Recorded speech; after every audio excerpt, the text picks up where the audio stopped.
एक राजा ने क्या किया, वो यात्रा पे गया, उसके 3 नौकर थे, उसने तीनों नौकर को कुछ पैसा दिया। पहले नौकर को बुलाया, इधर आ, ये 5 मुद्राएं हैं, ये लो और इस पे काम करो। दूसरे को बुलाया, उसने बोला तेरे लिए 3 मुद्रा है, तू 3 ले और उसके साथ कुछ व्यापार कर, कुछ काम कर, मैं 1 साल के बाद लौट के आऊंगा और देखूंगा कि तूने।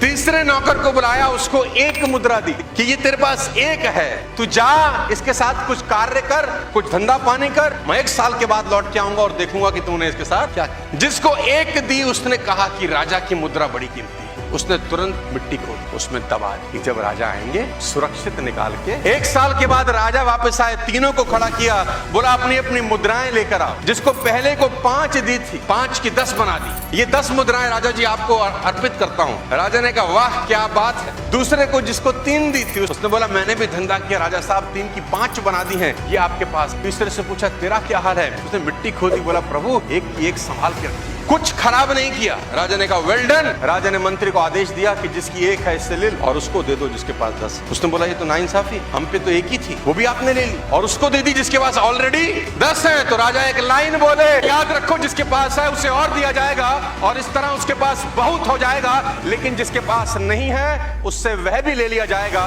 जो उसके पास है। आप क्या कर रहे हैं ये इंपॉर्टेंट नहीं है, इंपॉर्टेंट ये है कि साला आप क्या कर सकते हैं।